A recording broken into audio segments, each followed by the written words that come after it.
We'll start with roll call. Commissioner Markham, Here. Commissioner Miller, Commissioner Taylor, Here. Commissioner Smiley, Here. Commissioner Wyford, I'm here. Commissioner Johnson, Here. Commissioner Smith Charles. Present. You have quorum? Thank you. Let us now stand for the Pledge of Allegiance. If I could have the Queen Gwen Markham lead us, please.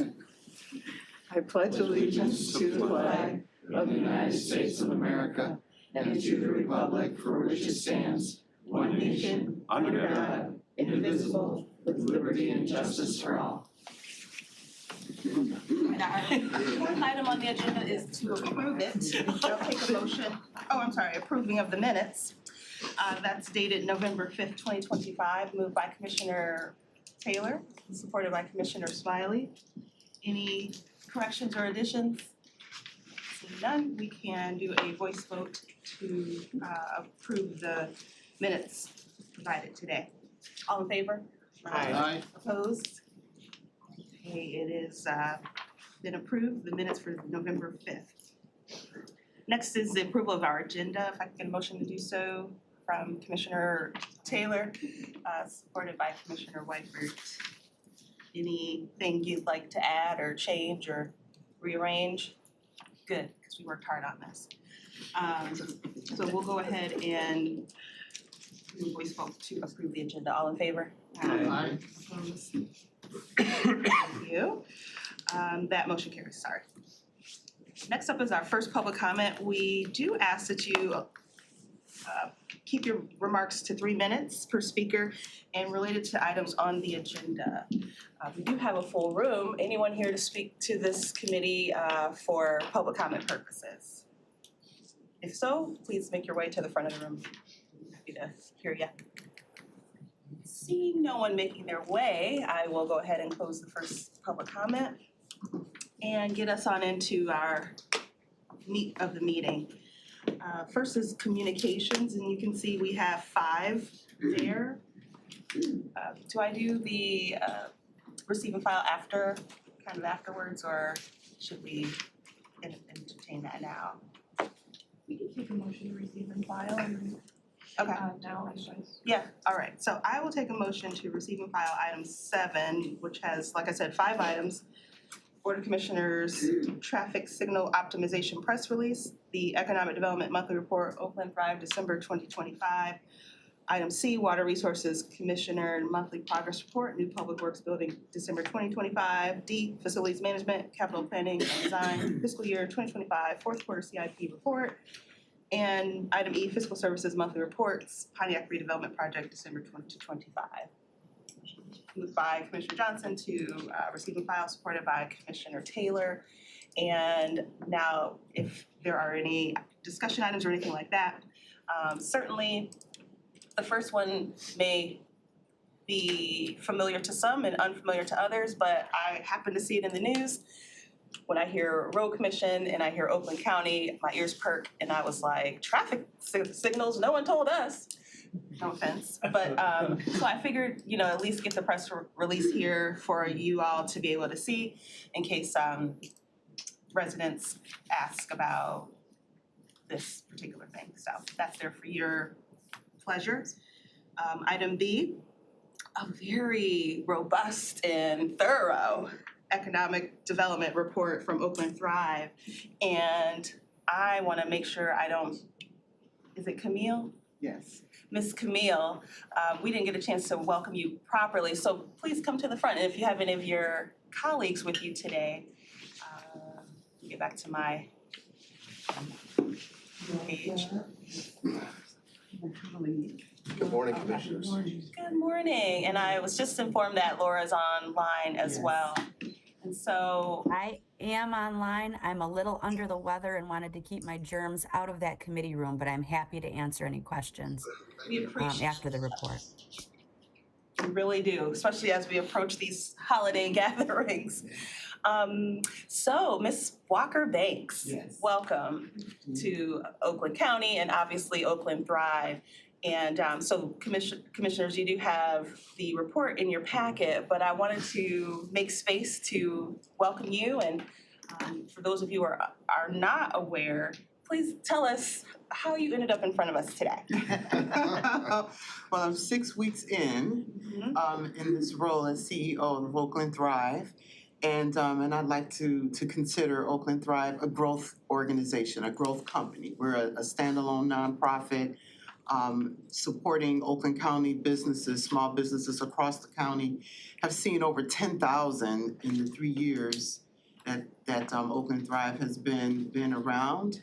And the team is a strong and mighty team, but we're growing. We're in growth mode. So is some of our business owners that we are actually supporting. So we're living it alongside many of our business owners. But it's an exciting time with Oakland Thrive. I bring a different approach to the work. My background is in economic development and finance. I've worked in Oakland County in the past, but as the MEDC representative. And so I'm very familiar with Oakland County, raised my family here. This county has been good to us. I've worked with LISC, so I've done some real estate development financing.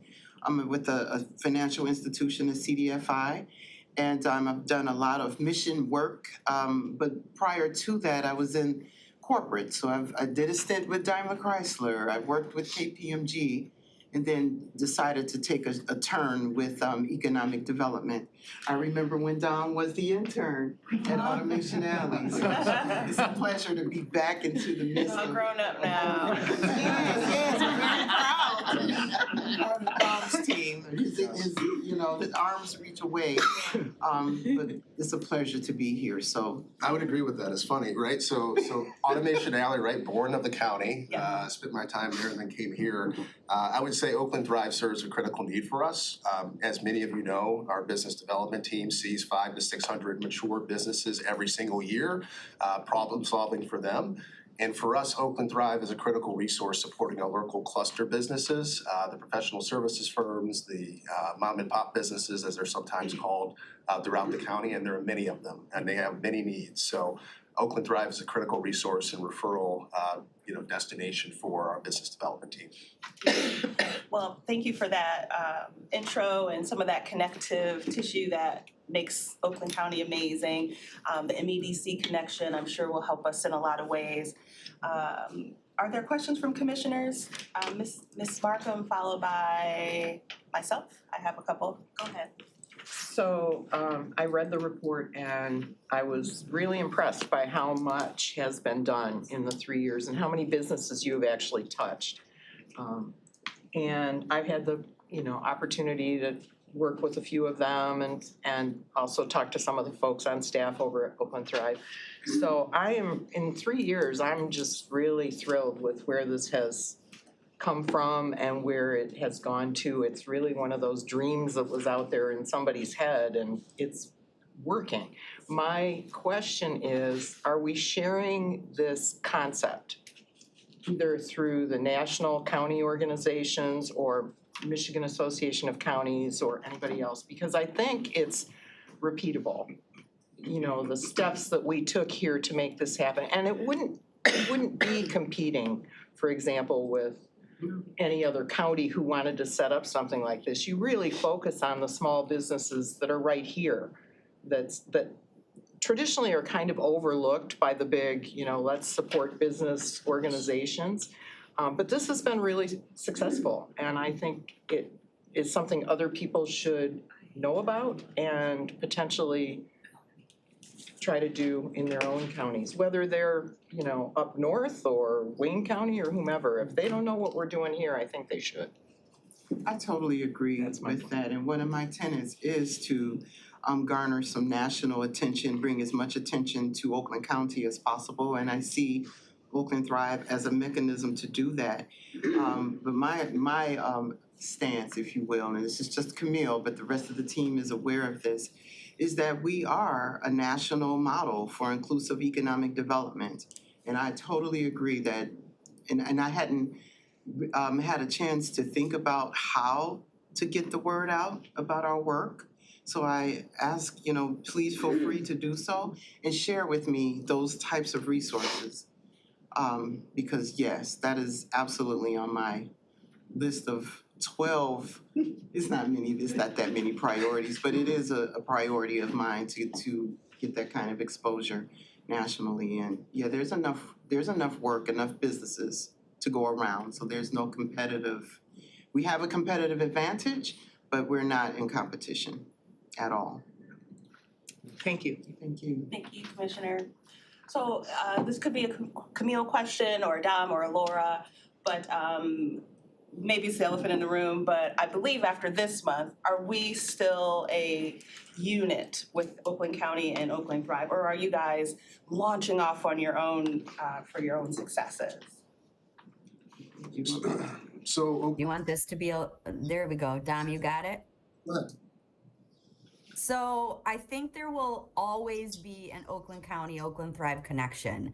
We're fortunate that the remainder of the funds in the contract have been switched from ARPA funds to general fund funds. There were other expenses that could be used as ARPA expenses, which is going to allow Oakland Thrive to continue using the funds that were allocated for the Business Forward program a little longer. We didn't want to just spend the money to spend the money. We could have spent the money to spend the money, but we didn't want to do that. We were in a flow. We felt like we were hitting a stride, and now we know how much money it takes to do this program well. So that transition from the ARPA to the general fund still means the funds are coming from Oakland County, and we'll at least be able to, we're hoping, and I know Camille's working hard on this and the board's working hard on it, to be able to stretch those funds quite a bit longer to be able to continue the work and to continue the partnership with Oakland County. The hope is certainly to continue the partnership with Oakland County as long as possible. Thank you. And I believe the way you're structured, you do look for partners. And it's early, I've only had a sip of my coffee.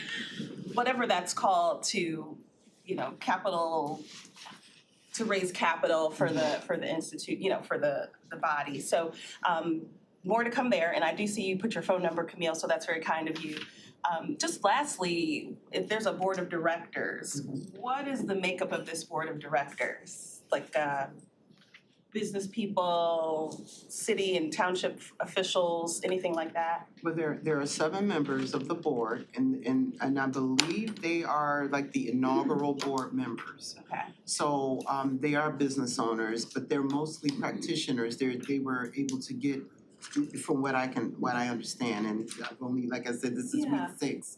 But it seems as though they're very hands-on, that their skills and expertise was needed at that time when Oakland Thrive was getting off of the ground.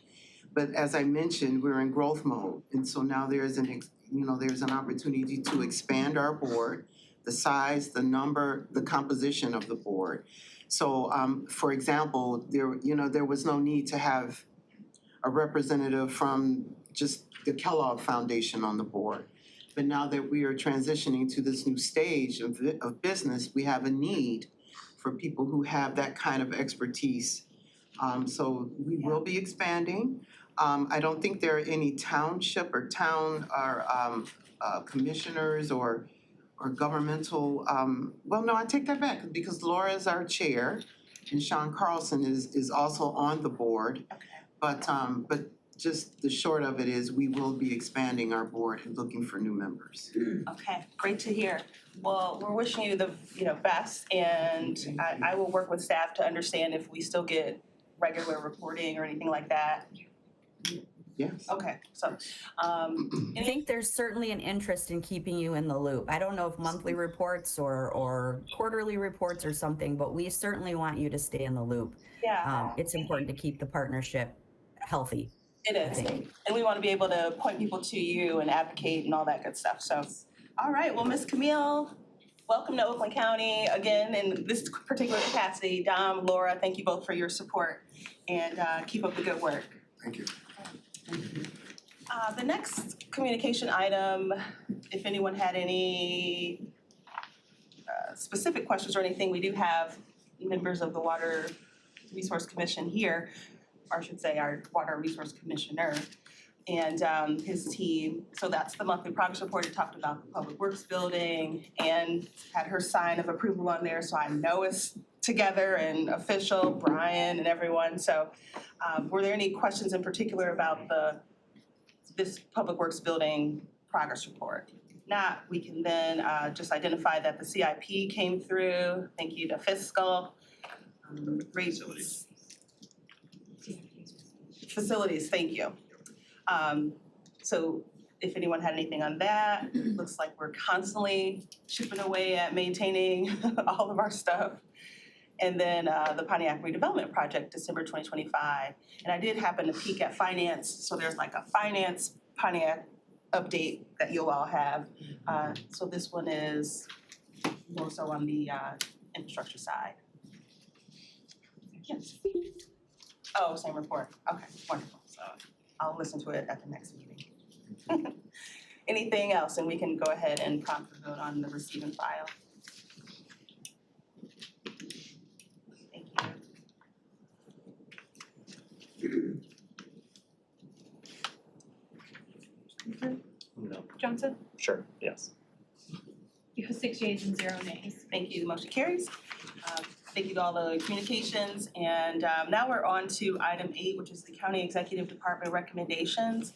This is a notice of intent and issuance and sale of limited tax general obligation capital improvement bonds, AKA Pontiac redevelopment project.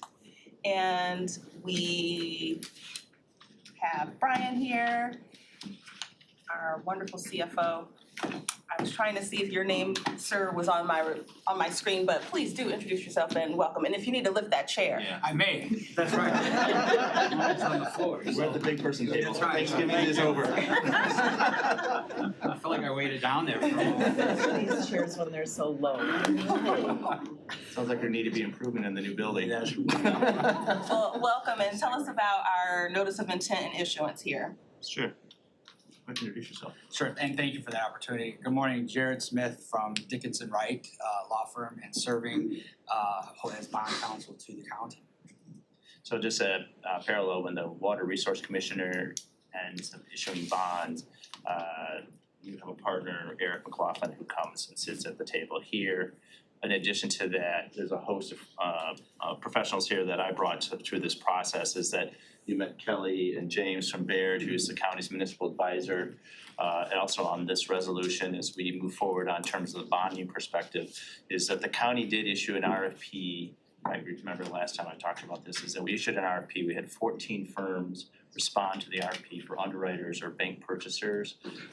Through working with procurement, we interviewed 7 firms, and out of the 7, there are firms that we had selected for the project. And one of the things you'll note on the prior communication that we do on a monthly basis, one of the line items that we have as a source of revenue is bond issue proceeds, and we always say to be determined. And so what this resolution is going to talk about is the professionals that are going to be essentially working with the executive team, and then also working with the county treasurer when the money comes in and things like that. But we have Wells Fargo Securities and also Truist Securities.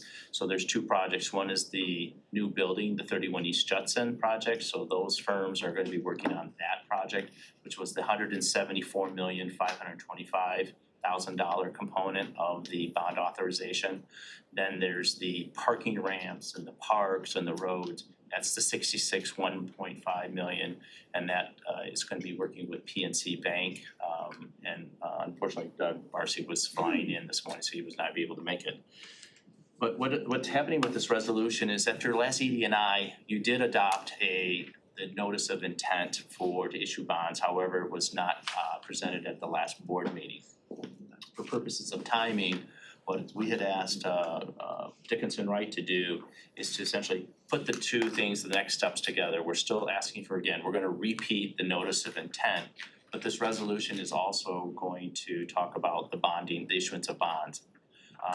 The notice of intent has to be issued to give the public notice that these bonds are going to be issued with the county's LTGO, which is essentially the full faith and credit. These are dollars that are essentially backed by the general fund.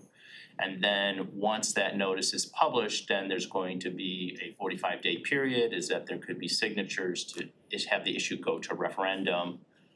What's the number again?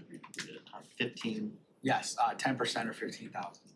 which is a lot. And it's the same process that happens with the WRC when they issue bonds, is the notice of intent.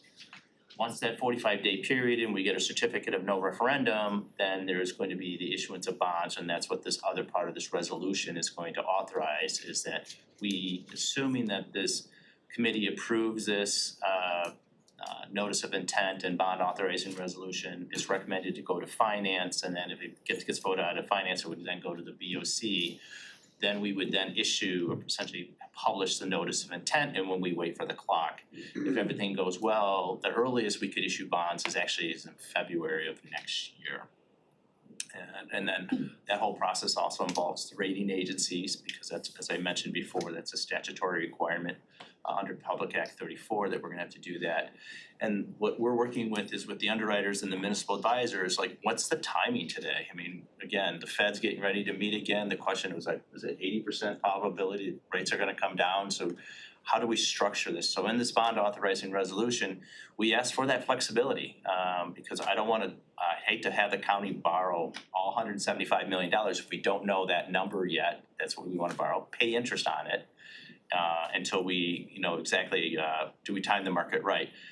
Not to say that we're trying to play a game with the market, but what we're really trying to do is make sure that we have options, or you, the board, have options, and that's what this resolution is doing. One of the things you're also gonna notice in this resolution, and it's also gonna be in the second resolution under the facilities, is that there's creation of funds. You know, you have a debt service account that you're gonna have to pay the debt service.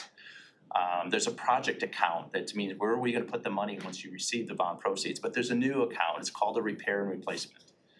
Thinking ahead here, I don't wanna be where we are today with $1 billion of unfunded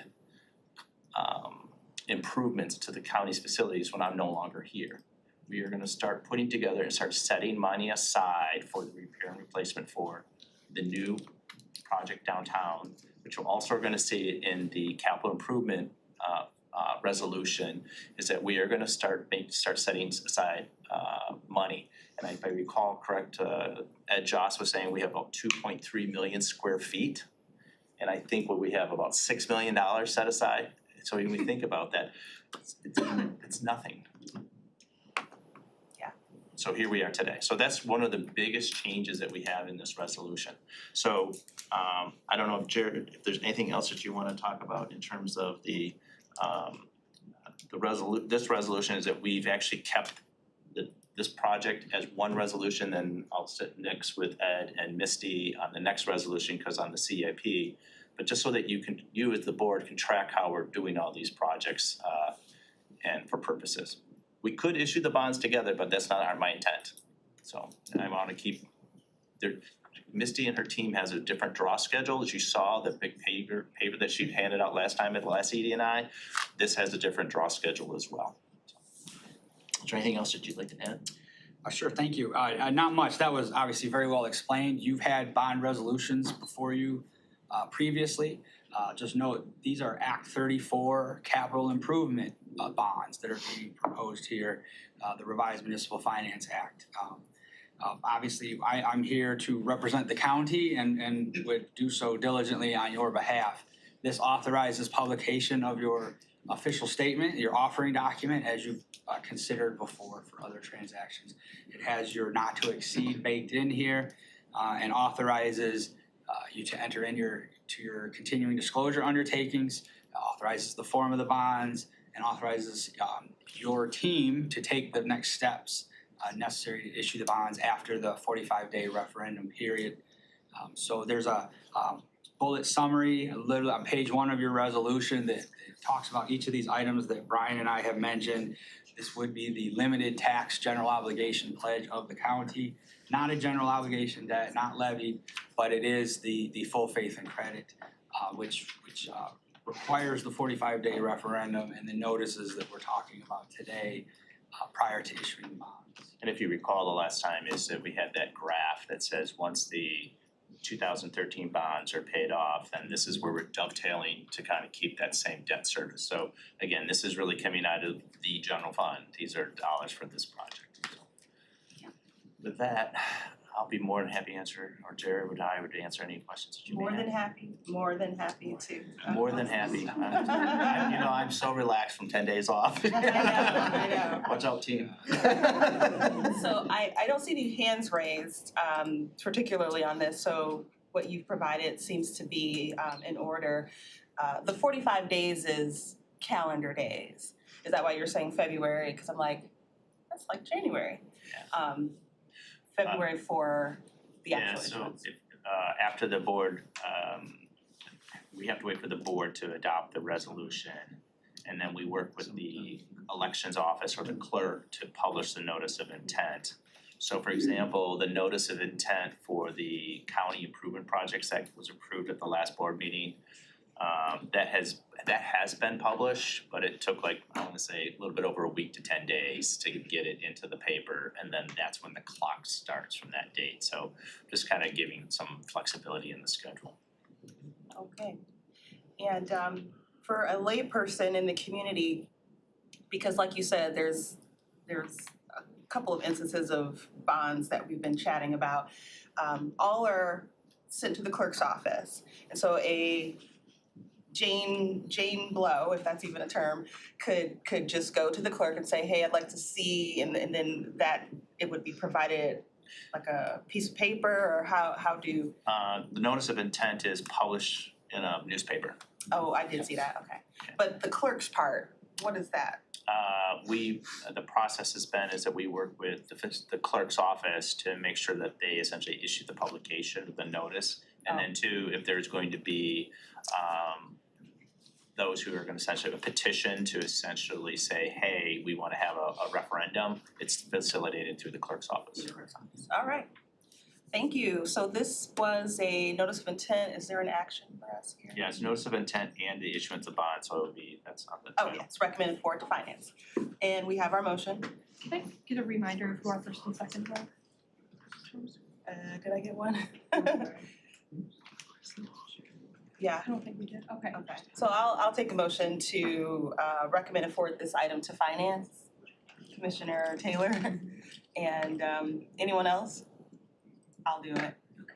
So it's been moved in second properly, and now we can prompt the vote on this.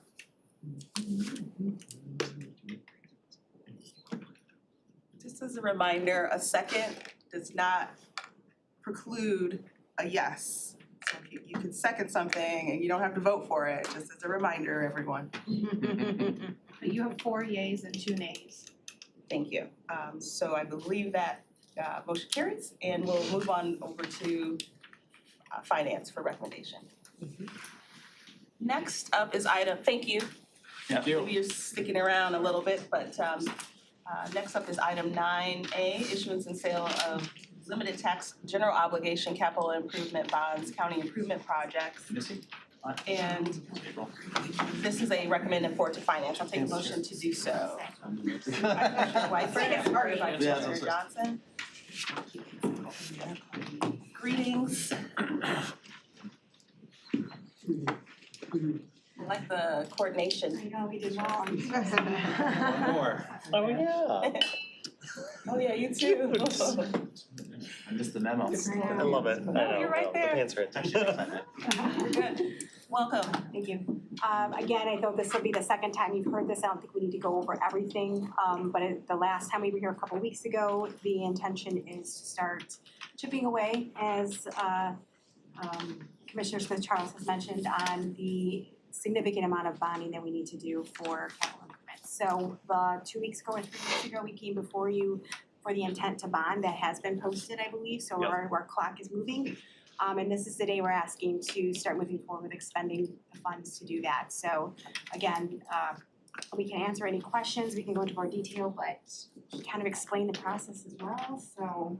I just like to say it's a great collaboration working with Ed Joss and Misty on this in terms of like the big papers. So Yeah. what's going on, so I really appreciate the collaboration, answering a lot of my questions and how this is gonna work. I cherish my big paper. I like that. I carry it with me. So yeah, much of this we are familiar with in terms of a couple of the key pieces. if there are any questions, let me just double check. Chair, if I Yes. may, I noticed here in the published report here, it says in the title, it says county improvement projects at the top. Down in the 1, 2, 3, 4, 5th whereas, that paragraph should talk about, it says Pontiac redevelopment projects, it's the same type resolution, should really say county improvement project, so Yes. just so that we just, it's really for the county improvements. The two resolutions are virtually identical. Yeah. It's just really the title and what the purposes are for. The same thing with this is also the repair and replacement fund as well, making it really clear to everybody, we are gonna start working on the long term here. Yes, yes. Oh, I learned a term today, a Scrivener's error, and so So we can correct that without an amendment. we can Okay, correct thank that you, without an appreciate it. amendment. Scrivener. What does that mean? It just means it's a clerical error. So I have a, it doesn't change generally, if it was changing like a dollar amount Yeah. or conditions, but since it's just the information in the parentheses was the wrong project reference. Okay. If you're more comfortable, we could do it. no, I'm thinking of a completely different thing in a completely different context, but that we'll talk about later. The dollar amount is correct in that, whereas the Yeah, the correct dollar amount is correct, is the, is just the yeah, the in the 232, parentheses. 230, yeah, the dollar amount is correct, however, the reference to the project is the county improvement projects. And the reason we do that is that when the county sells the bonds, we reference what we're doing. Really don't. Thank you for that. Oh, Maybe Mr. Wyper? since the bonding's so technical, maybe we should just on the record get it right. I'll make a motion to fix the language from Pontiac project two. capital to county improvement projects. Yeah. That's fine, thank you. I'll support. Thank you. Moved and supported. Over in Can I just get a point of clarification? It's That we're fixing the language, 'cause the language is wrong, it says the Pontiac project and it should say fifth that, whereas, in the fifth whereas, it should say county improvement county project. improvement from Pontiac project. Yes. Yes.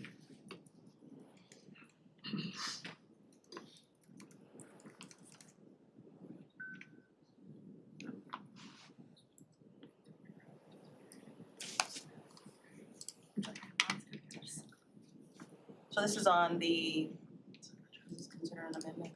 Yes. This is on the amendment, what you'll see on your screens shortly.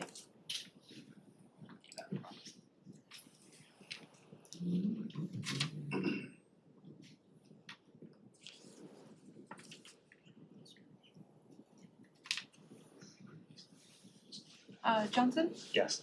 Markham, Yes. Oh, sorry. all right, you have 6 yeas, 0 nays on the amendment. Thank you. The amendment passes to just clean up the language there. And is there anything anyone else has on this item in particular, or can we go ahead and prompt the vote? I don't see anything, you know, Misty, I love hearing from you. Is there anything you want to share? You or Ed, you are our facilities rock stars around here. I just appreciate the interaction and the support Yeah. from you guys and also the collaboration with the team here and with the facilities as well. Yeah, this is powerful. You good? I'm good. All right, all hearts are clear. All right, with that, we can go ahead and prompt the vote on 9A.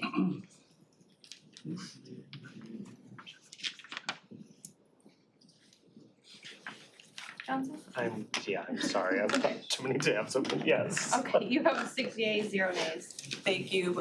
Motion carries, issuance and sale moves over to and recommend to finance, excuse me. So we're all set with that one. Thank you. Thank you. Next is 9B, which is our lease agreement between Oakland County and Road Commission of Oakland County, RCOC, for office space in the Information Tech Building. This is a recommend to the board. If I could get a motion to do so, moved by Commissioner Smiley, supported by Commissioner Markham. And I see Paul and Ed kept his seat. And if you would kindly introduce who we have with us today. Morning, Commissioners. This is a renewal of a lease. It's actually a lease that started back in 1997. I have Jennifer Parker from the Road Commission and her team member, I'm sorry, Danielle, to help with questions specifically about the Road Commission and what they do in their space. It's 6,540 square feet, basically one end of the basement of the IT. And speaking of healthy relationships, they moved in there because of the technology and the services and the high-speed connections. So what they do, Jennifer, or they can get more details, but that's one of the main reasons. So renewing this for another 3 years with 7 options, which can be automatic renewed, gives us space to see where their needs go. I know there might be some changes there with the Road Commission, but that's another story. So this lease will be based on the current square footage approved by the board, and that's $19.79 per square foot, and that's what they'll be charged. So pretty straightforward. It's a renewal. It's a new lease, but it's a renewal of a existing relationship and condition. And if there's any other questions. Thank you, Paul. I did want to acknowledge Tylene Henry, who's here. She's our newest RCOC board member. So thank you for being here today. And then you said $19 and some change times the 6,000 square feet is basically what they're assessed. Is that a monthly, annual? Well, the annual rate is based on that calculation, so what's that, 120-some thousand? And is that at a discounted rate because they're like family? It's not, it's the rate that we charge for all space. Oh, okay. Each building has different friends and family here, calculations, huh? yeah, based on the cost. So it's the cost of running that building. Yeah, okay. At cost, we're not like, Right. We don't make a we're profit. not terrible landlords. Family friendly. Welcome, Jennifer, and was it Danielle? Danielle. Yeah, welcome. Did you all want to add anything, or do you feel it's all been said? I mean, the space houses our traffic operations center. The top, TOC. Yeah. Some of us took a tour of it a couple years back. Yes, so it houses it's that space, and you know, we're really appreciative to have it. It's a great space to have. It's quite secure. I mean, a bird can't get back there without typing in something. Well, if everything is good with commissioners to recommend this to the board, we can go ahead and prompt the vote. Johnson. If I said a quick one, so yes. So you're a yes.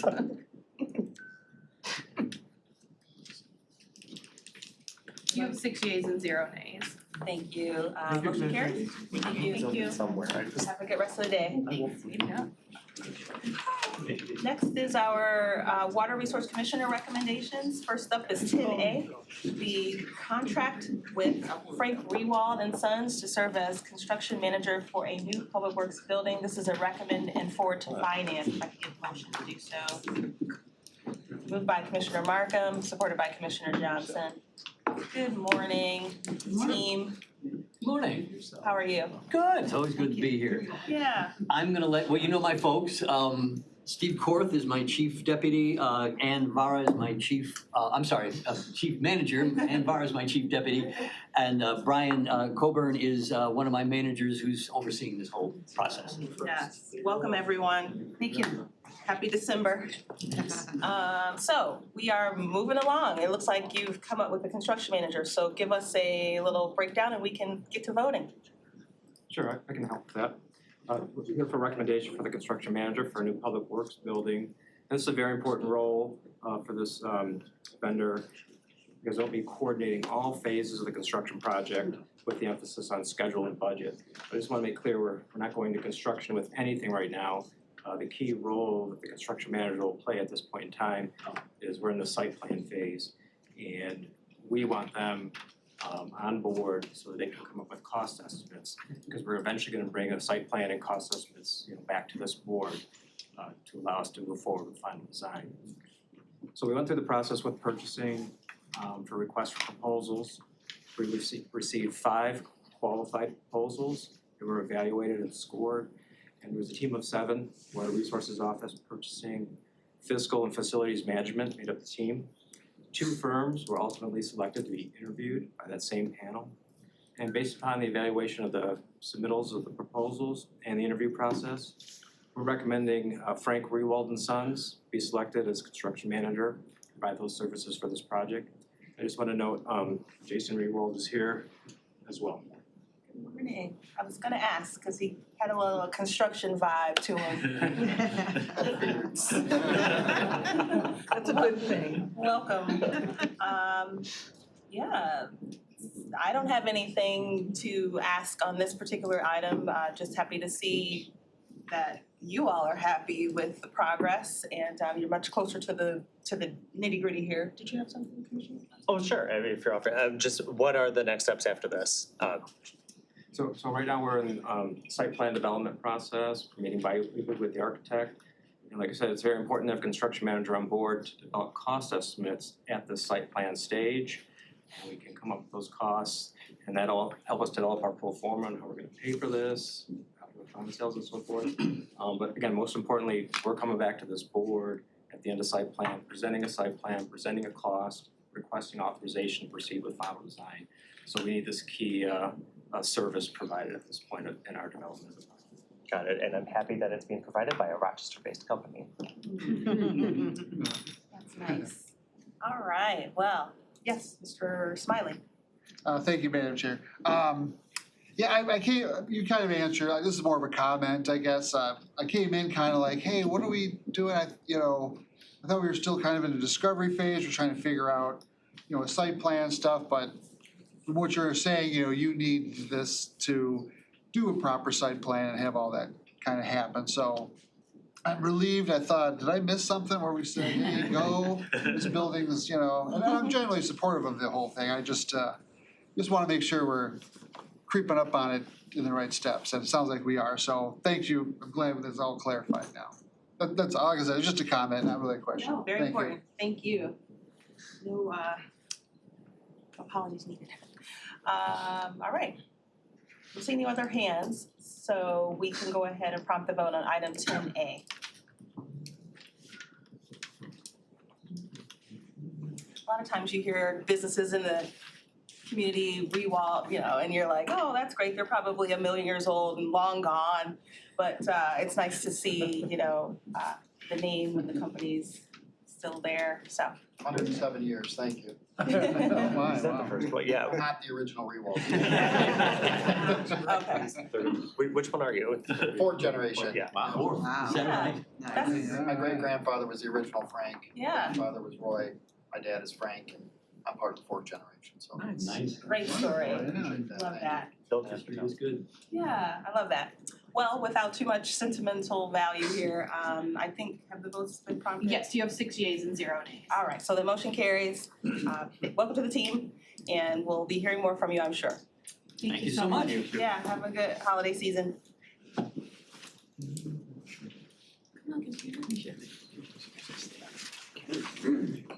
Next up, folks, is item 10B, billing services and supervisory control and data acquisition operations service agreement with the Charter Township of Commerce.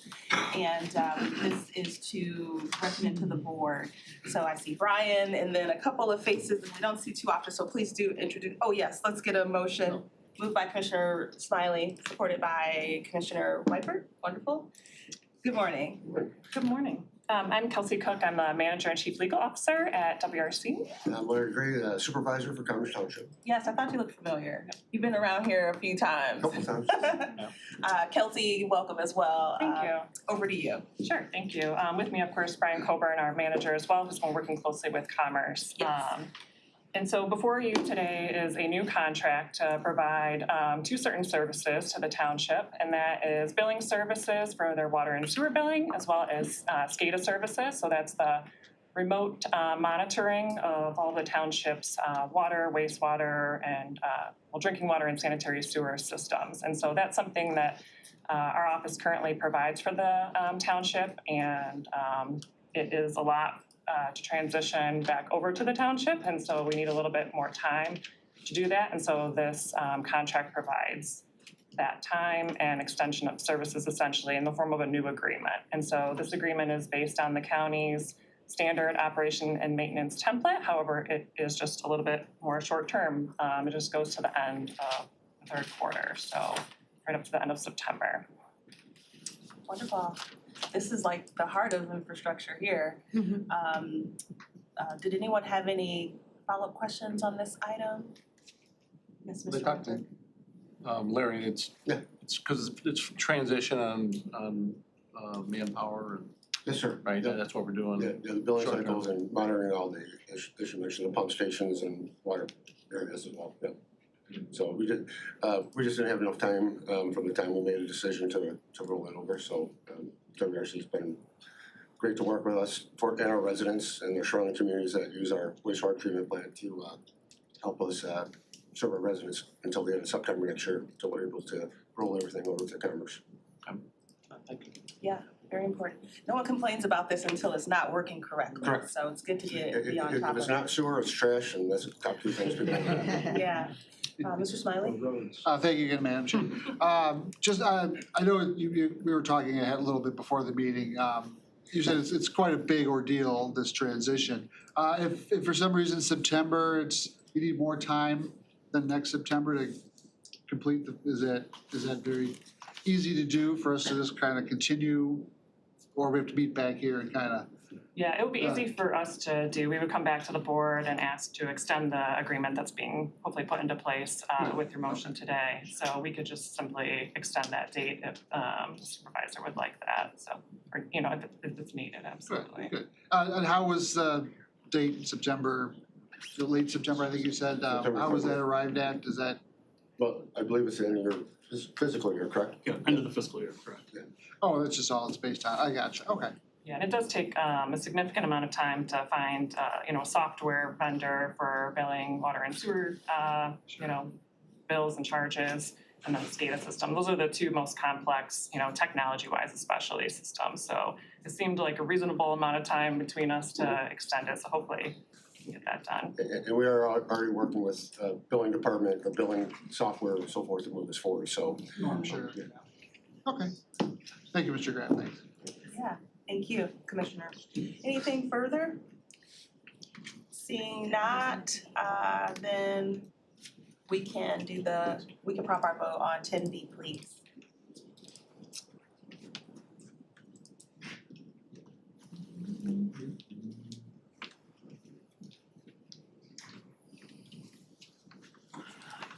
Six yeas and 0 nays. Terrific. That motion carries.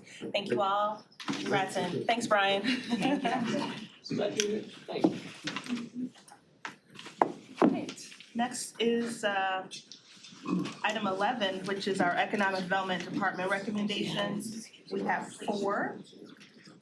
They're all different, so we'll leave them separate. 11A is a motion to recommend and forward to finance. This is the Economic Development Veteran Services Grant Acceptance with Michigan Veterans Affairs Agency for the fiscal year 2026 County Veterans Service Fund. Yes, long title. And I'll take a motion to recommend and forward to finance. Moved by Mr. Johnson, supported by Ms. Taylor. I'll be right back. All right, Down and Garth, thank you. Good morning again, Commissioners. Good morning. Dom Holmes here, joined by our Manager of Veteran Services, Garth Wooten. As you noted, we are here for your approval of our accepting a grant from the Michigan Veterans Affairs Agency. As many of you know, Oakland County is home to over 50,000 veterans. We have a tremendous team supporting those veterans, helping them to gain benefits that they've earned through service, helping them to access benefits connected to service-connected disabilities. And we also do a tremendous job of doing these veterans resource fairs, which turn out routinely 400 to 500 veterans to access everything from home services benefits to mental health resources. And so I just want to commend this team, which does a tremendous job. This year's grant acceptance is a little bit different than the ones that we've done previously, and so I want to turn it over to Garth to talk about the specifics of that and how it's changed. But again, just want to commend the team and the work they do. Yeah, thank you, Tom. We're requesting acceptance of this grant. We're gonna utilize these funds to support our Veterans Resource Fairs by purchasing Meyer vouchers that our veterans and their dependents can utilize for food and sundry items. The idea is to use that as an incentive to get them into the Veterans Resource Fair, and then we connect them with long-term benefits that they'll be able to utilize for the rest of their lives, hopefully. You might notice that the date on this acceptance is September 25th, which is quite a while ago. We had gone through the process of applying, gotten it approved, and we're preparing to come before this board to accept it. And at the beginning of October, with the new state budget, they changed the requirements and indicated that we could not use it for outreach events. We could only use it for personnel. So we redid our grant, went through that process, and had that portion of that second application approved. And then the middle of November, we were notified, because many counties spoke out against these changes, we were notified that those changes were unenforceable and that we could go back to our original application, which we have done. So now we're coming before the board again to get this grant acceptance. Yeah, well, that's state government, isn't it? So, I do see a hand raised, Mr. Johnson. Sorry, I was looking for the button. Just a point of clarification, in March of this year, I'm pretty sure both of you were here, I know Sean Carlson was also here, I think someone else may have been also here, to brief us that the state basically sent Oakland County an oopsie, we gave you too much money and we're giving you less money this time. That's not what this is? No. Okay. That was our fiscal year 25 grant. They reduced us from about 550,000 to about 230,000. Okay.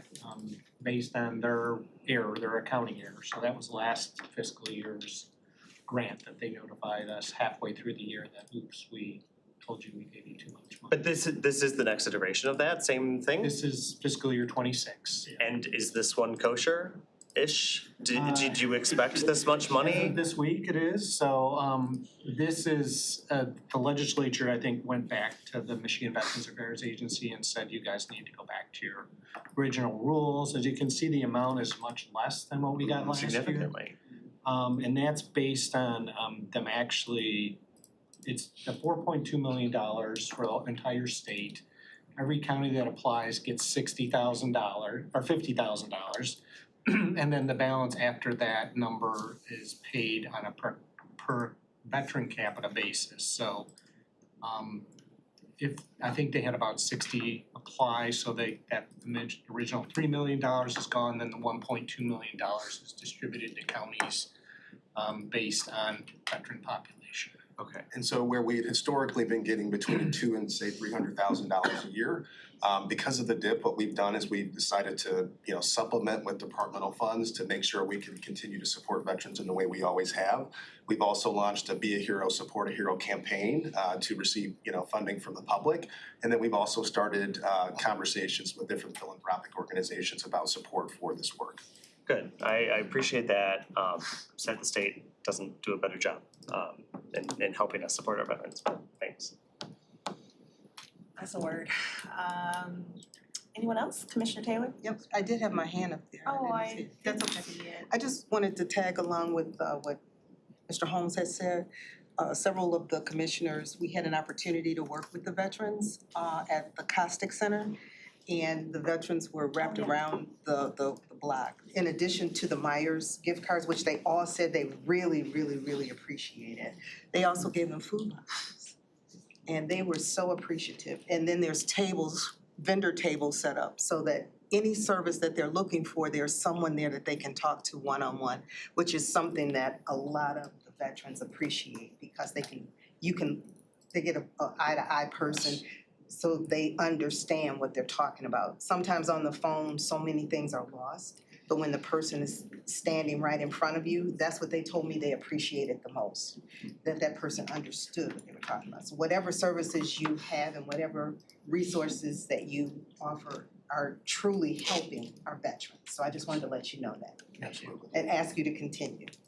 Yes. And I will note that, although it's been a little bit different these last few years, MBA has been a good partner of the county, providing critical resources that we've used to underpin our key services. So I do want to thank them for that. Oh, and I should shout out Ms. Camille, because she was there too.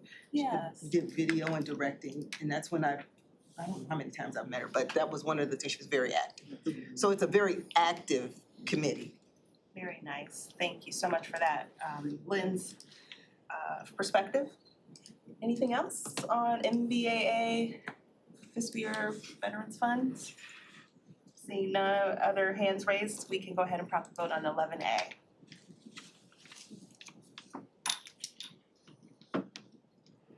You have 5 yeas and 0 nays. Thank you. That motion carries.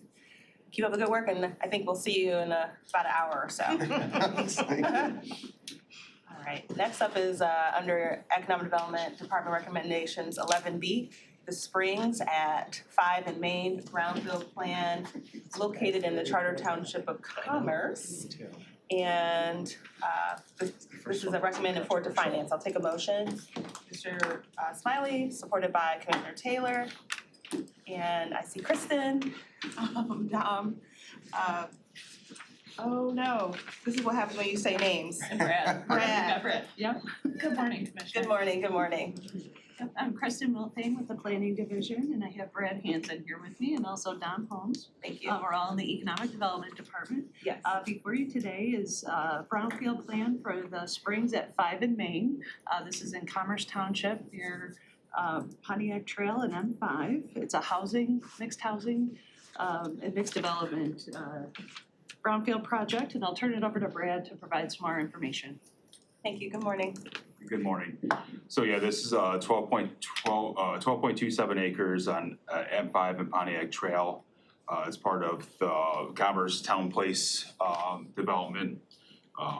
It's 284 units in total, comprised of 9 three-story buildings.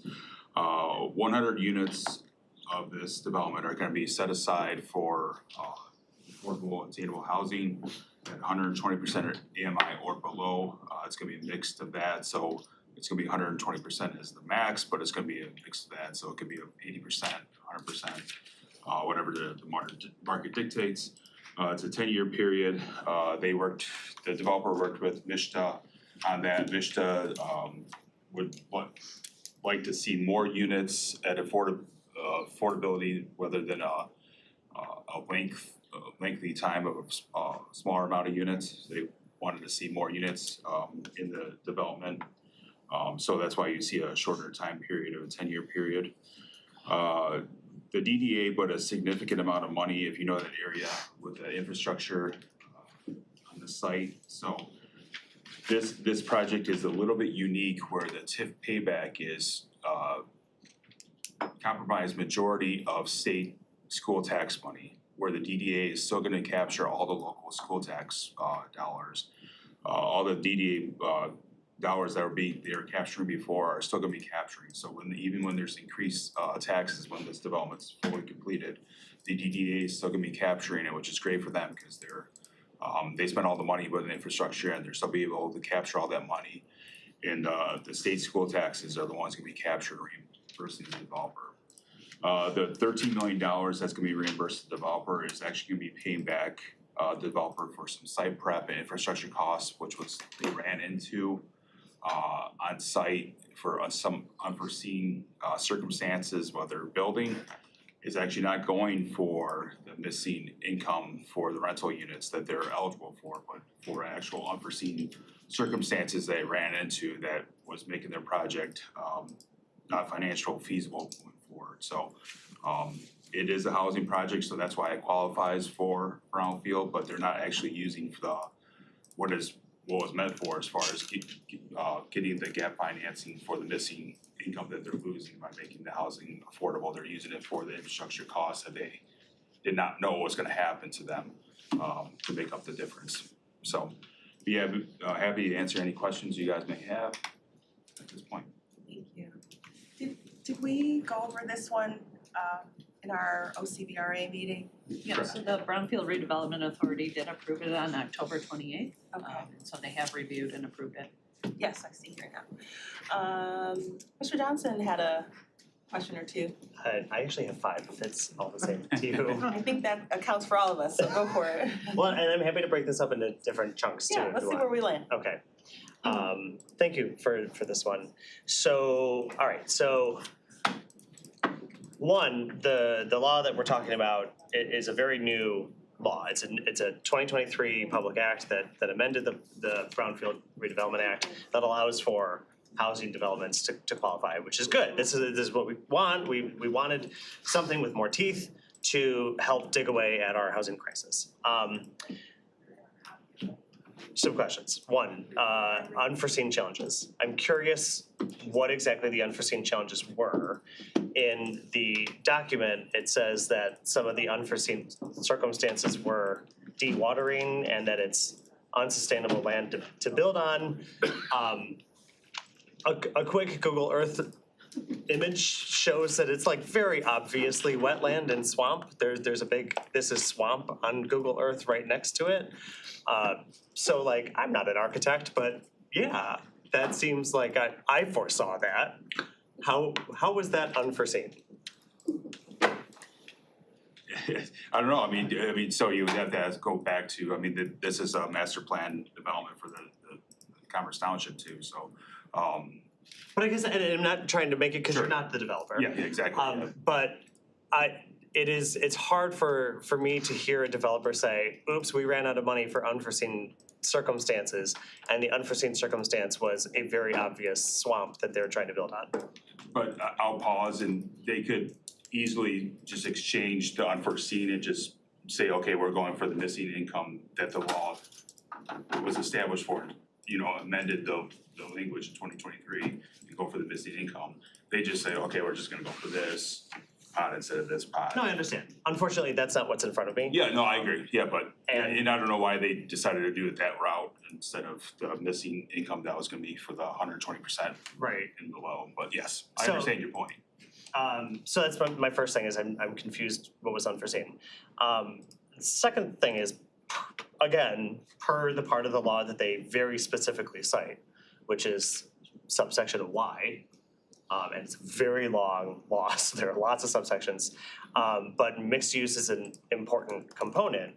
And I'm curious, it's not attached in our document, but I guess I'm curious how much of this Commerce Town Place massive redevelopment plan applies. In the description in our packet, the only thing that isn't residential is a car wash.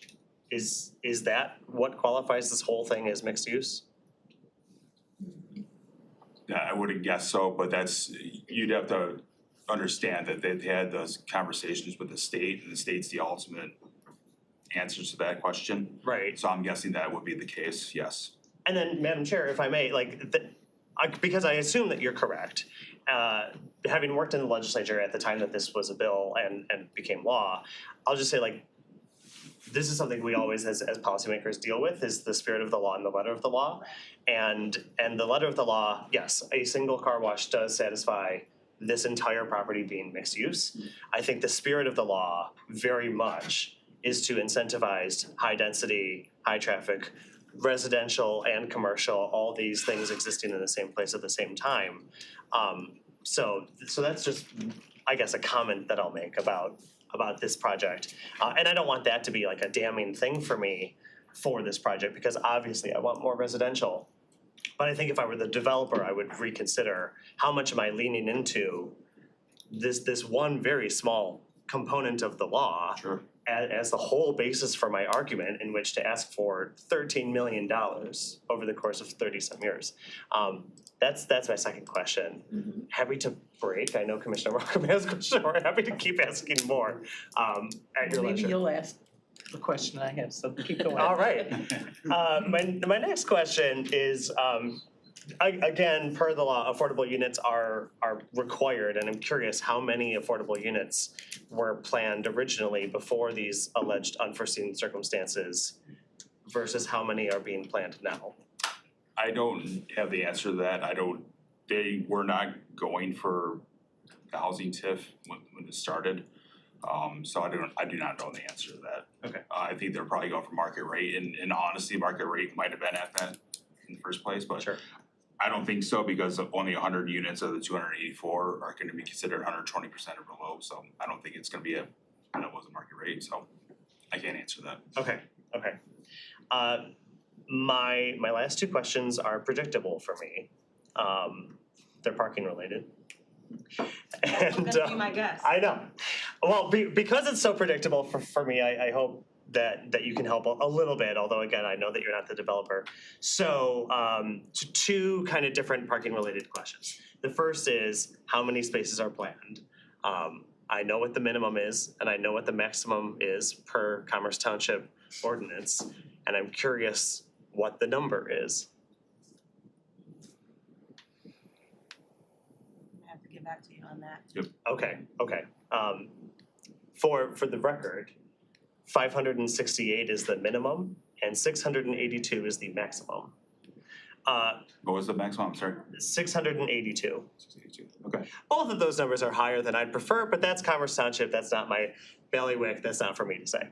But what is for me to say, going back to the very first thing, which is that this is obviously wetland, is I don't know, one of the most critical components, and I think Commissioner Markham will back me up on this pretty strongly, one of the most critical components on developing on wetland, if you're going to at all, is that you have permeable surfaces to allow for rainwater to not cause problems, because like that, we're playing God at that point, and water's gonna do what water's going to do.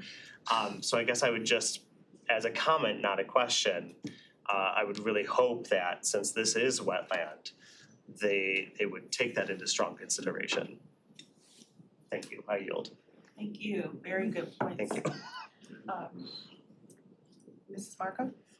So the TIF, you said, if I understood it correctly, is capturing all of the school taxes as part of it. Well, it's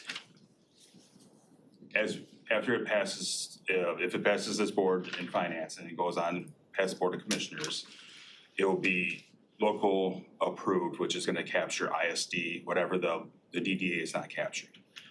At that point, what's called a 381 work plan is put together, and that goes to the MISTA, and MISTA approves the state school tax capture. So once it passes the Board of Commissioners, it's locally approved. So this brownfield plan will be locally approved past Board of Commissioners. It has to go to MISTA in order to be capture the state school tax dollars.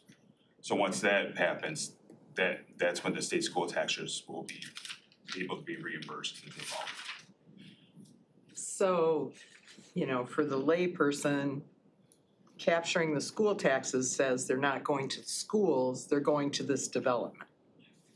Where, is it 300 housing units? I'm assuming there's a bunch of kids in these housing units. The schools are made whole though through the brownfield program for the schools. Okay, and that's my question. The school aid fund. How does it, School aid fund holds the school district harmless.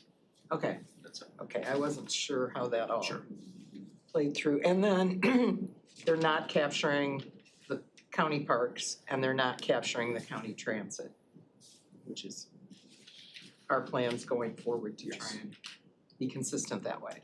Okay, that was my questions. And I'm sorry I was so ignorant of the school aid fund and how it But at the plays same in. time, there's less dollars in the school aid fund per capita then at the end of the day. It is, it's somebody, the system's gonna absorb it, so at the end of the day. It should be Yeah. captured. So My question was, did we say, and also, there are districts that are hold harmless districts, but it doesn't feel like you're held harmless. Right. Commissioner, to go back to your question about what they're not capturing, the brownfield law is different than any other TIFA law where it is capturing everything except for DDA and the zoo authority in any den villages. The brownfield authority is its own separate legislation where it is not opt-out language for any other, like the CIA or DDA, or corridor improvement authority, someone separate, so it's not tied into any other authority like that, so I believe it's eligible to capture any villages that are coming on, such as the transit and whatever parks. Okay, and that's because it's a brownfield and not Correct. just a normal development. Right, okay.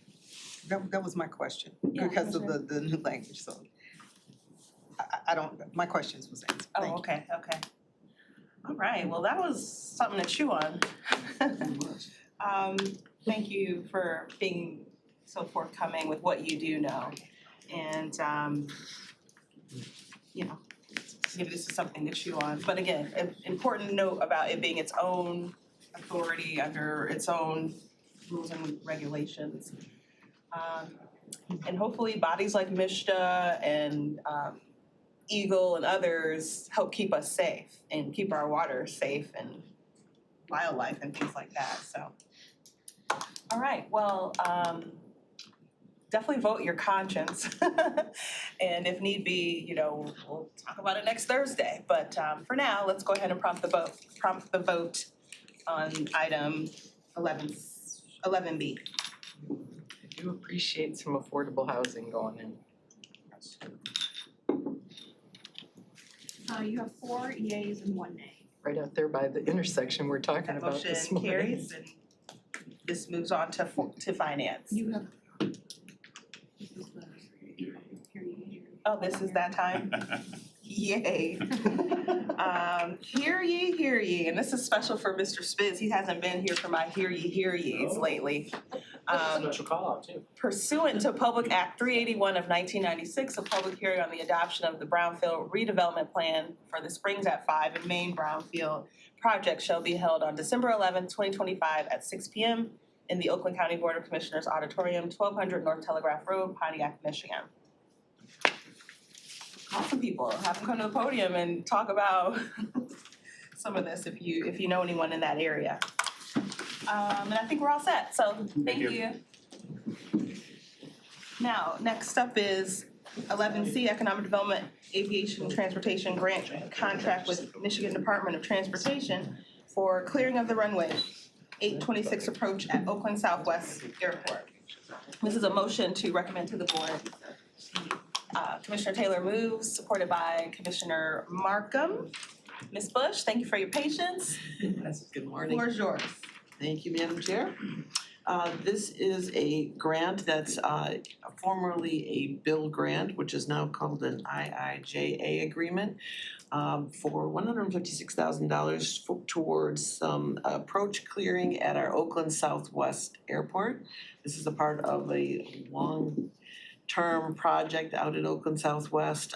This is clearing of trees in our approach surfaces on airport land that we own. Very important. Very important. So we need to clean that up because the next phase is going to be clearing off airport. And so we want to make sure our housekeeping is done on site on our airport property first. Yeah, not this last tour, but the tour before where I was able to get to Southwest.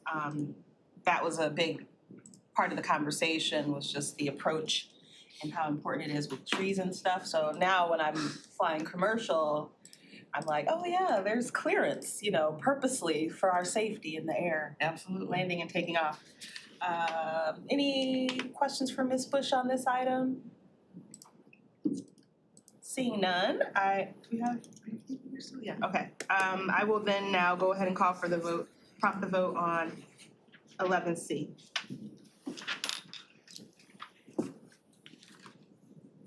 You have 5 yeas and 0 nays. That motion carries. Thank you so much. And one more item, 11D, which is a recommendation to the board, Economic Development, Aviation and Transportation 2025 Land Lease Addendum with Mr. Hanger LLC.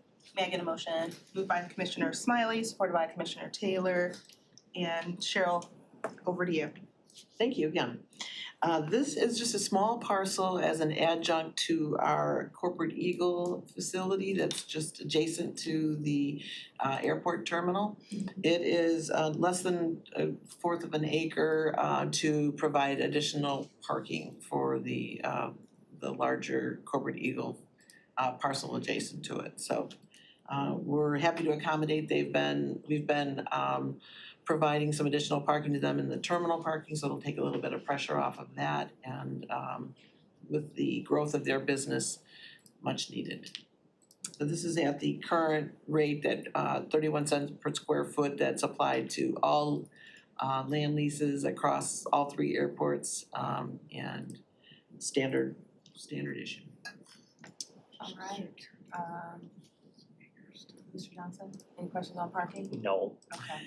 20 spaces.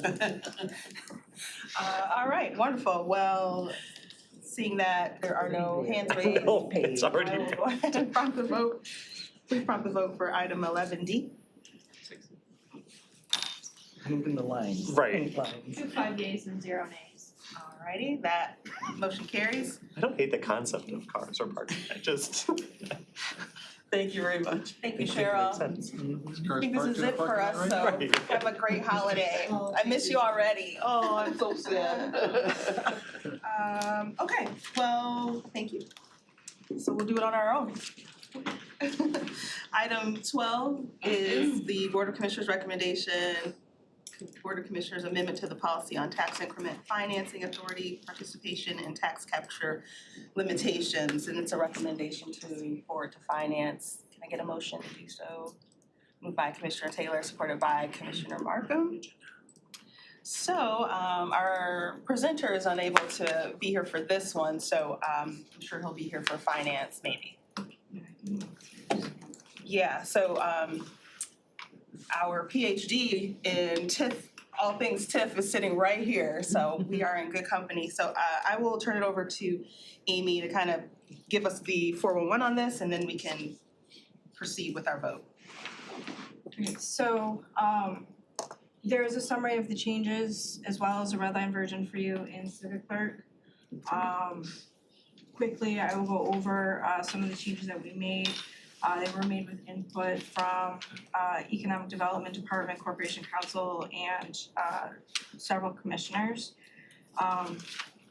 So in addition to just some spacing and grammatical corrections and stuff, the policy does refer to 2-year commissioner terms with the change in state law that's been updated to 4-year terms. And then we put in an exclusion, making sure that transit and parks millages will not be captured in any plans.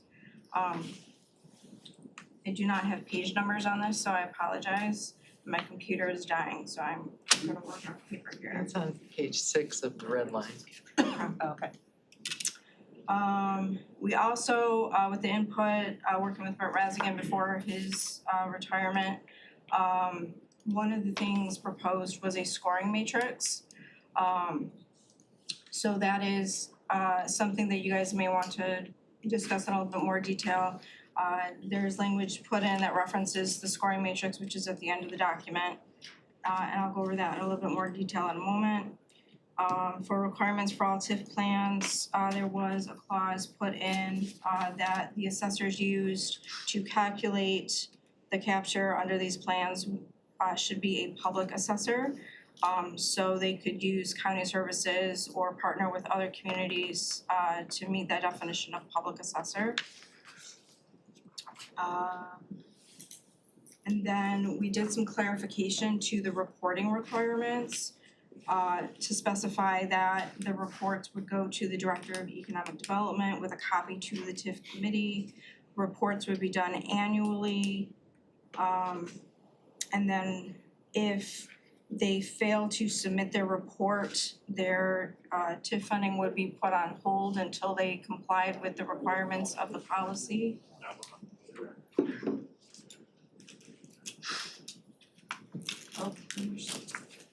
Hi. Welcome. We're just into the discussion. I'm just reviewing the changes that we made. Okay. So I just reached the scoring matrix, which is at the end of the document.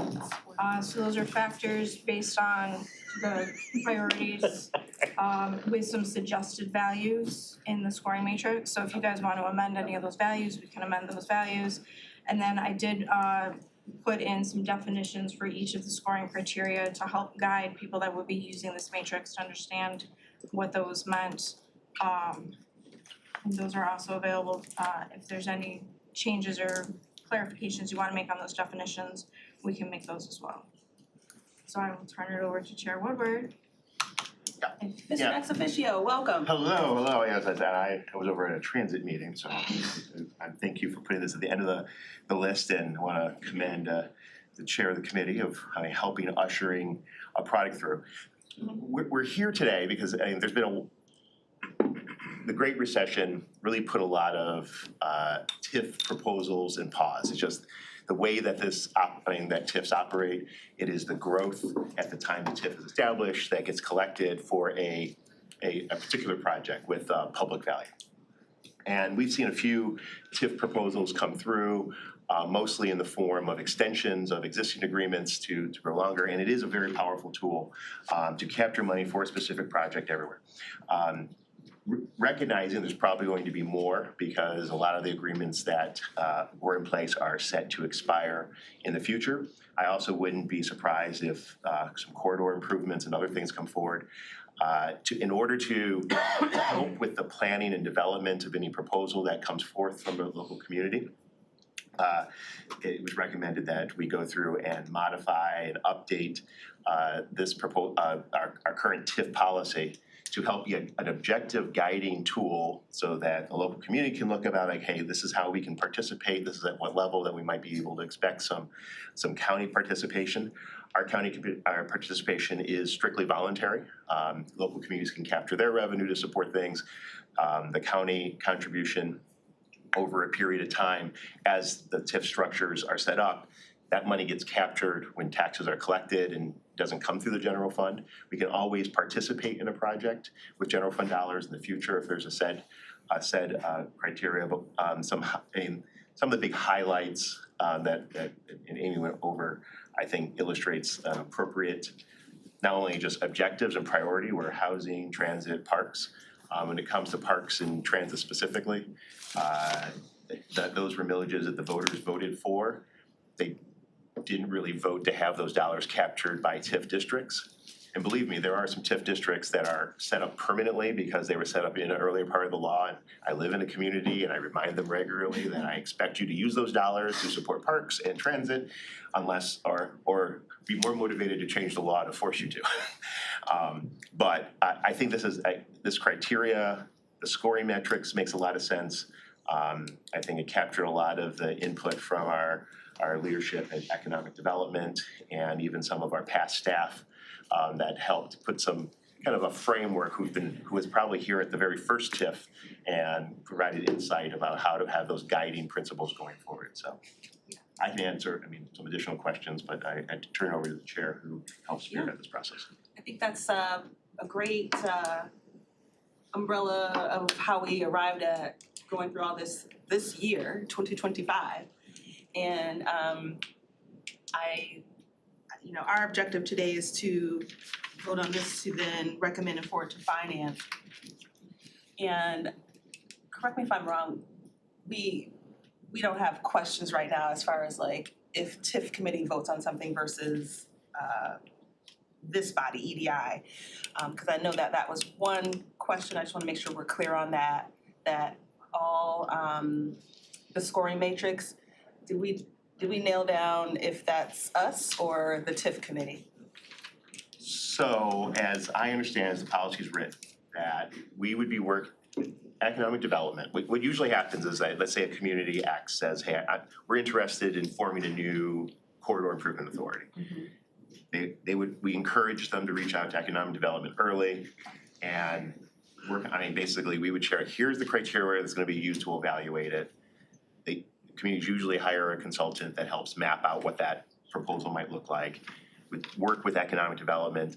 The TIF committee, working with staff, would formulate the objective criteria. So I would argue that the TIF committee that evaluates these before it comes to ED&I and finance would look at a scoring matrix and agree on that's the appropriate scoring.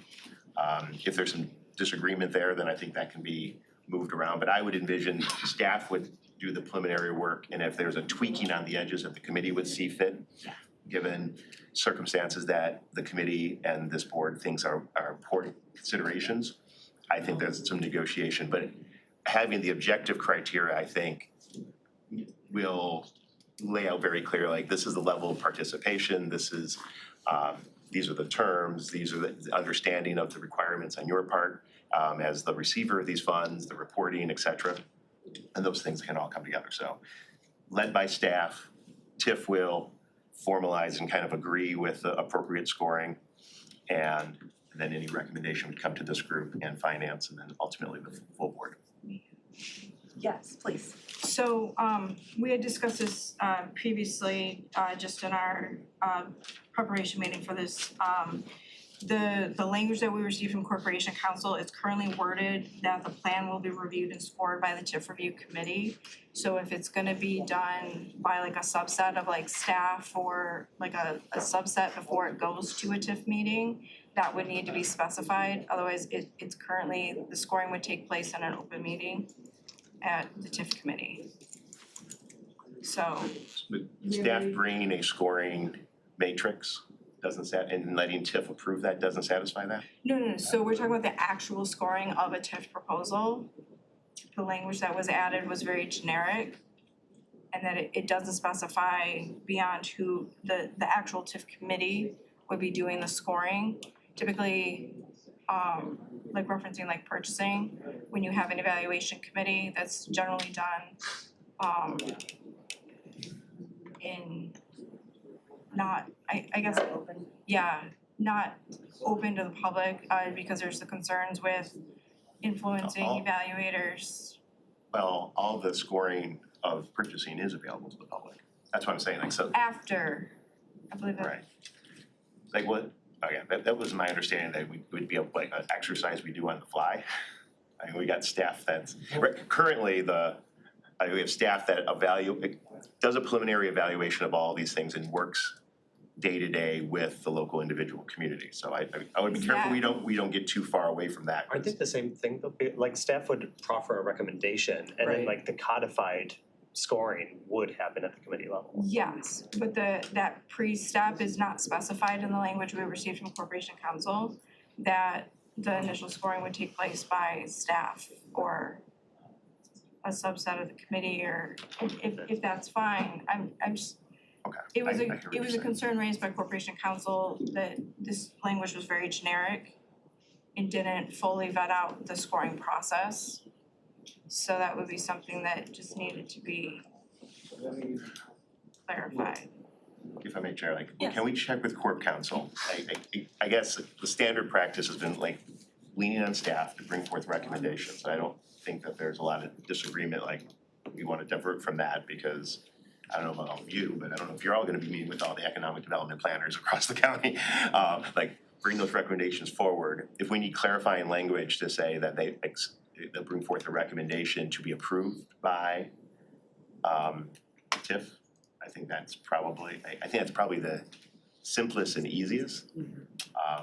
Otherwise, I'm just a little concerned like how the time it takes to go through that process. It seems like it's a delaying step if we don't continue to rely on staff to bring forth recommendations. If I may. Yeah. If I may, there are approximately 4 to 6 meetings that take place with the community and with the consultant leading up to the process, getting to the TIF committee. So I do think it is helpful, for staff to be a part of that review process initially and maybe to provide an initial scoring. Because they do currently take their understanding of the board's priorities into those conversations, but this is a more formal process for doing that. And reviewing what's in Appendix A, I think is currently in alignment with what they understand to be the priorities, but I think formalizing that with some initial scoring would be a helpful mechanism. So just wanted to mention that. It's okay. And can you read that language?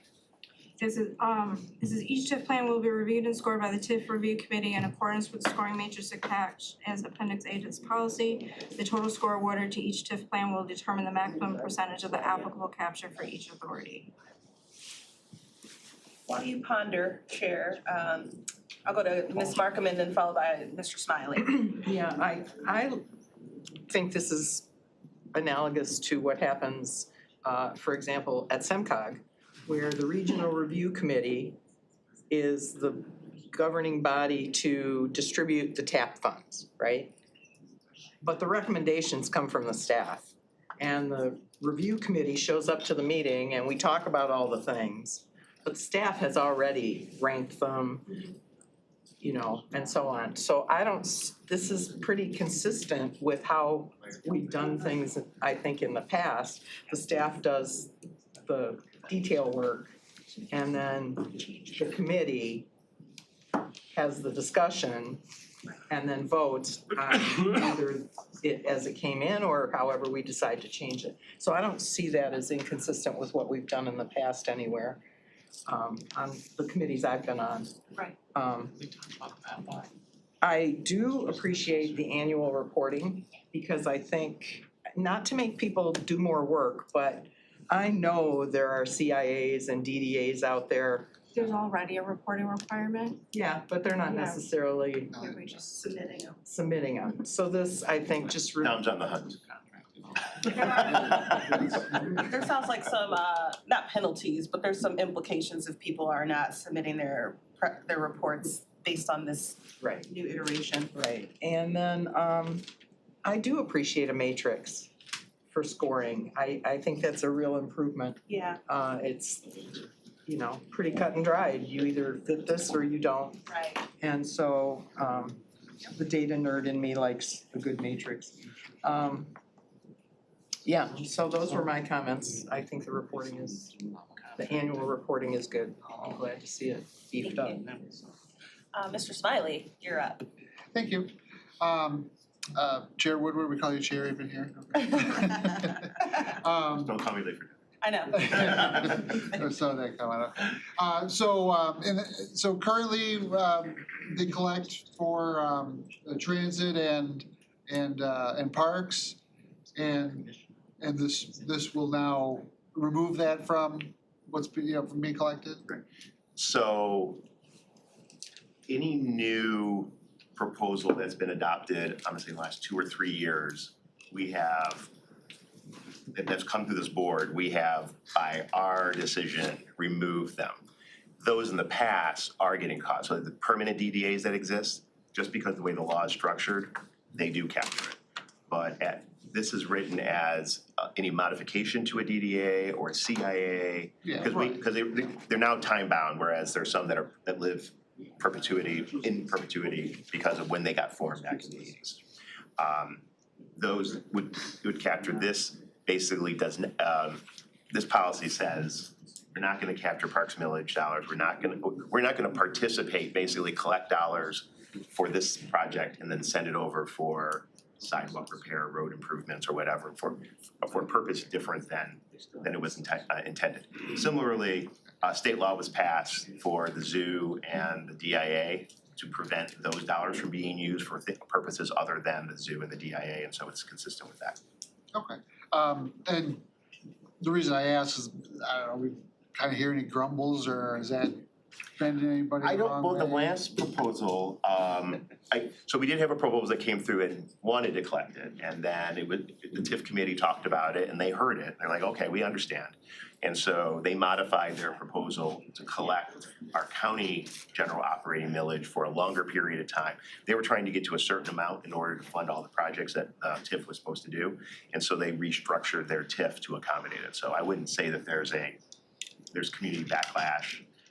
I would argue that the voters would be more frustrated that I voted for a millage for these things and now you're taking it and using it for, allowing it to be taken to be used for something else. And so I would say it's consistent with what voters approved. And you can augment a plan appropriately to, I think that plan ended like 15 years, or no, 5 years, 20, yeah, we went from a 15-year plan to a 20-year plan in order for it to collect enough money to fund the projects that it was doing Rochester Hills was at the, no, that was the South Lion, Lion, the Lion. Yeah. Commissioner Whipperster. yeah.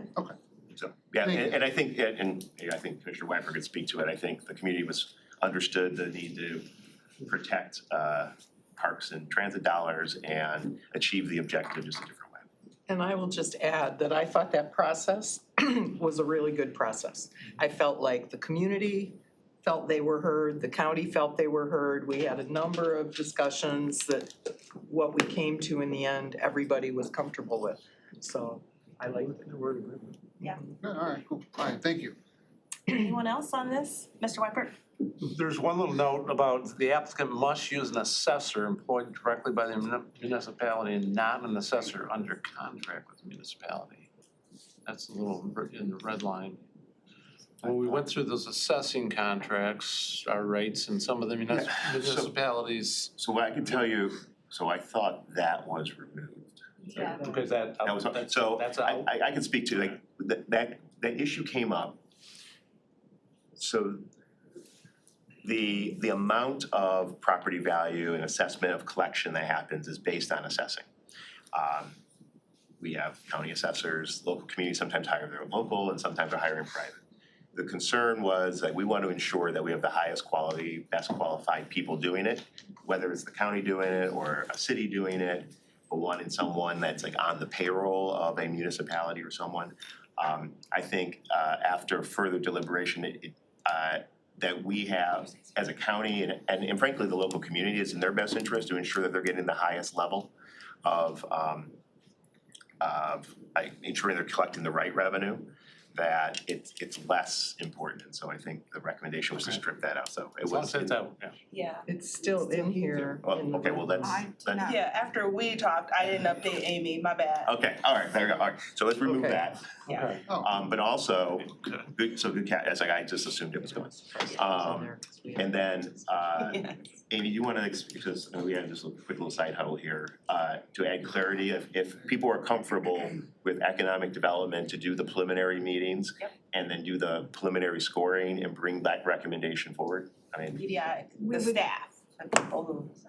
Yeah, we would just replace TIF review committee with scored and reviewed by the economic development department. And then they would be able to use their staff to bring a recommendation to the TIF review committee. There we go. Yeah. I think, yeah, the people, I think that accomplishes what I think everyone agrees on. Yep. And then just Economic to development, you're good with that? catch Amy up, my bad on that, was that we weren't specifying, I know. Madam Chair. That we weren't specifying on the assessor piece. Right. So she can update that too. You know, I'm assuming on that, if I may. Yes, please. That any community wants to use whoever it is they're using for their assessing anyway, because if they go to somebody else, you run the risk of not really having quality data. So we just wanna make sure it's the professionals and not some fly-by-night group that's out there just doing the TIFs and the CIAs and so on. It's really to have the right qualified person doing the work. Yes. So with those two updates. Yeah, were the suggested values for the scoring matrix, Those look good. the point values? Yeah. That's fine.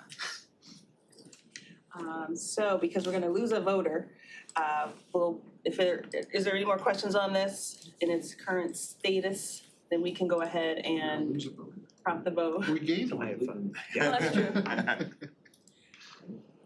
We wanna hear from Johnson in this.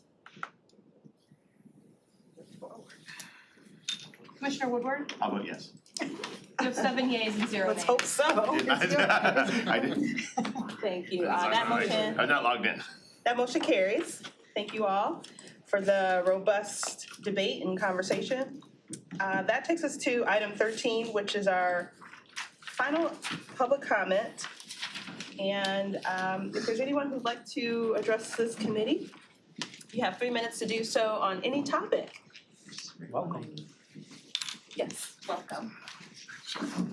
Yes, oh, before you start. So in that last, did we like adopt an amendment to strike the assessing piece and make the change? there was no formal Is it under- amendment. Well, do one, So wait, so do it on floor.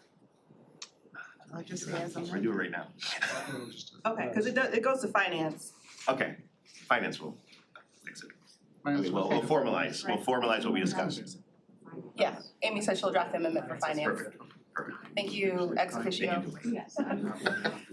Sorry about that little delay, you know how it is. Finance today, right? I'll get you going, I just wanna make sure everybody's able to pay attention. And state your name and community for the record, and you have the 3 minutes. Thank you. My name's Margaret Gupta. I'm from Oakland County. I've spoken to some of you already earlier this week. Just in regards topic, the Zoom hearing platform is being used as an instrument in Oakland County and the judicial branch to control case outcome, to remove statements that don't align with their fraudulent activities. And the officers that are doing this are court officers within the judiciary. People can't get into the judge's chambers. People cannot get into the judge's computers.